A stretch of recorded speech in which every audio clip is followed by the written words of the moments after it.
Hello, my name is Keith Robbins, and I'm a candidate for a PhD in history at Liberty University. I have a Bachelor of Arts in History from the University of Georgia and a Master of Arts in American History with honors from American Military University. The field of research for my dissertation is the realm of history of the British Royal Navy in the late 18th and early 19th century. So I chose for my research topic in this seminar to look at the early years of the United States Navy and their role in the War of 1812. So how did the Battle of Lake Erie, an engagement where no capital ships were involved, do more to raise the status and reputation of the United States Navy than the famous high sea battles during the War of 1812?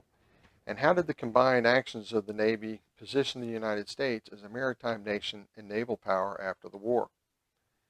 In 1794, Congress established the Navy Department and authorized the procurement and manning of 6 frigates. By the beginning of the War of 1812, the U.S. Navy, in comparison to the British Royal Navy, was still vastly outmatched in numbers and capability. The majority of the naval battles during the war were ship versus ship actions, with the United States faring well and often victorious over ships larger and more capable than their own. However, it was the Battle of Lake Erie on September 10, 1813, where the American Navy made its most important contribution to the war effort. This engagement was the largest naval action of the war, and one in which a U.S. fleet sailed directly into action against a British fleet and won. In reporting his victory, Commodore Oliver Hazard Perry said, "We have met the enemy and they are ours." Perry's victory message, combined with the thunder of guns from ships like the USS Constitution, ensured a place in the world of naval history forever for the United States. The dominant research methodology for this project was as a military history, with perhaps some underlying diplomatic tones, considering the impact naval capability has on the ability to participate in global maritime commerce. There's also some cultural history here, with reference to the sense of duty for serving in the Navy and zeal for providing or denying support to the Navy by the executive and legislative branches of the U.S. government.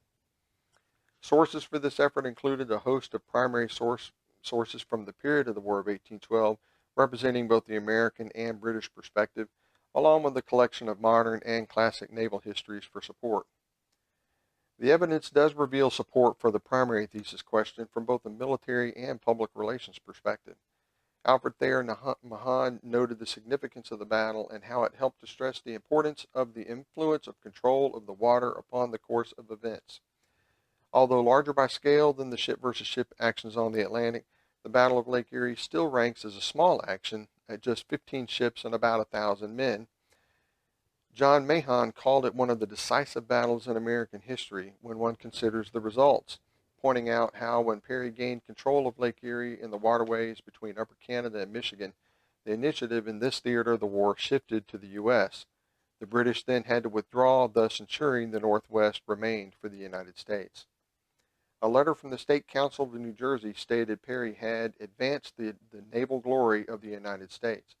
Congressional testimony noted as a fleet-on-fleet action, the engagement carried a strong influence on the naval reputation of the country. President James Madison remarked, "The performance will fill an early page in the country's naval annals with a victory never surpassed in luster, however much it may be in magnitude." The evidence also revealed support for the secondary thesis question. In a letter by William Cobbett, an English pamphleteer to the British Prime Minister, on claims that the American Navy would be swept from the face of the ocean in a month. Yet how different has been the events. No, the Americans are not cowards, he said.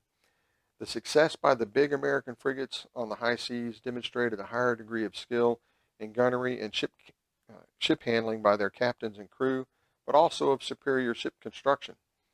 The success on Lake Erie demonstrated a higher degree of naval tactics and command and control, which are critical for any naval force to be successful on a grand scale. These two sets of traits combined are what raised the reputation of the American Navy and in turn that of the United States as a whole. But perhaps one of the best pieces of evidence supporting this conclusion comes from British Parliament itself. During debate within the House of Commons, Mr. Ponsonby remarked, "I will venture to say that the war hastened the progress of that country towards being a great naval power by at least a century." This is a considerable comment by a nation built upon the premise and proven capability of its Navy as an instrument of global influence. New questions raised from this project for me lay in two primary areas. One is how long did it take for the American naval doctrine to change as a result of the lessons learned in the War of 1812, and why? The second would be in the growth and development of the American shipbuilding industry.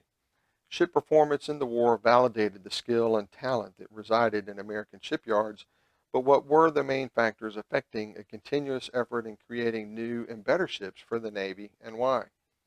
Evidence to study in pursuit of these new questions would likely lie in the records and archives of the United States Navy for doctrine and training, executive and legislative branch files for defense authorizations, and the memoirs of important figures in the naval service from the mid to late 19th century, as well as modern era for contextual comparison and perspective.